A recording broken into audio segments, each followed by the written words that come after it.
लग्न होते ना, मग हळदीनं वाटा वाटते का वाट्यानं हळद वाटते? म्हणजे वाट्यानं हळद वाटते, पण नाग बाबा का केलं सुंदर बोलले, हळदीने वाटीला वाटा आवडुनाचा नवरा मोठा, लग्न मंडपी दोघेच्या दोघे आणि एका जनार्दनी नाचती भोगे. लक्षात घ्या. आता हे जर भारूड तुमच्या लक्षात आलं तर सगळं लक्षात आलं, नाही तर कहा गया तो कहाणी क्या गया तो. मग नागबाबांनी म्हटलं, बाबा रे बाबा ह्याचं ह्याचं लगीन लावा. जसे लग्न मंडपात नवरदेव नवरी दोघं जण असतात, तसे या ठिकाणी आपण आतापर्यंत पाहिले दोघं जण नवरदेव नवरी. जसे या मंडपावर या स्टेजवर नवरदेव नवरी दोघं होते, तसेच प्रत्येकाच्या शरीरामध्ये दोघं जण आहेत बरं, आणि त्या दोघांचं लग्न करायचं. मग काय मुलांनो, या स्टेजवर दोघांपैकी जास्त चंचल कोण होतं, नवरदेव का नवरी? बरोबर आहे. तसं या शरीरात जास्त चंचल कोण आहे? जसं या दोघांपैकी जास्त चंचल कोण होतं, नवरदेव. तसं या प्रत्येकाच्या शरीरात एक असं इंद्रिय आहे की ते इतकं चंचल आहे, ते एका ठिकाणी बसत असतात. काय कोण सांगते? हा सांगा भाऊ, बोला बोला ना, उभे उभे राहा, उभे राहा. म्हणजे लोकांना कळायला पाहिजे आध्यात्मिकच भारूड असते बा. उभे राहा ना. या शरीरात जास्त चंचल काय आहे?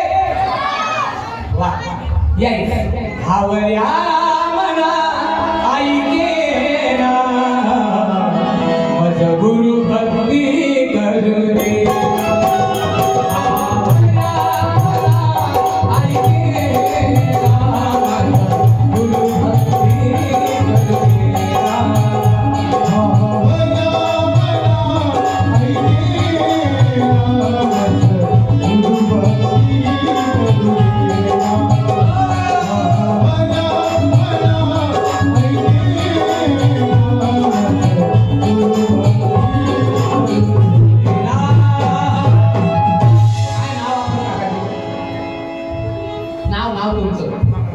यायचं नाव आहे पद्माकर रावजी.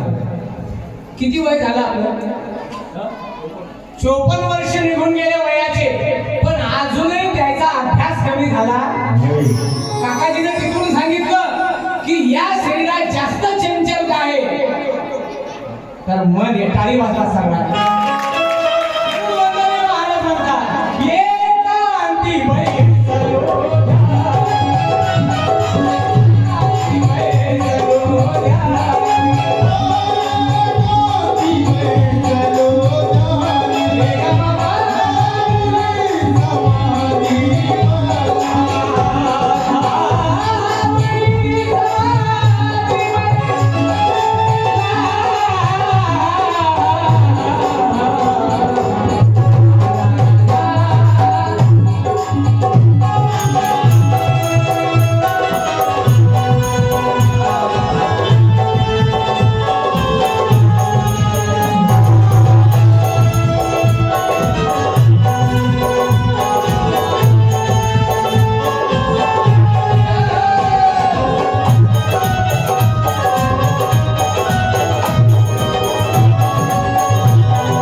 मन जिलेबीवर जाते, बुंदीवर जाते, लाडूवर जाते, शेजाऱ्याच्या मकानवर जाते, शेजाऱ्याच्या संत्रावर जाते.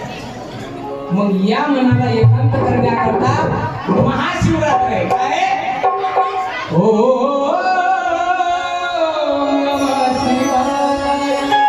म्हणून एका जनार्दनी दोघेच्या दोघे आणि एका जनार्दनी नाचती भोगे.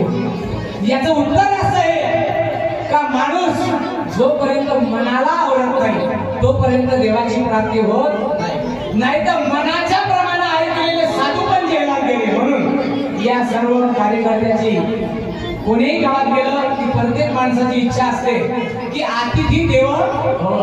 म्हणून या कार्यकर्त्यांनी स्वागताची तयारी केली. तेव्हा 2 मिनिटात आपण स्वागत करून घेऊ.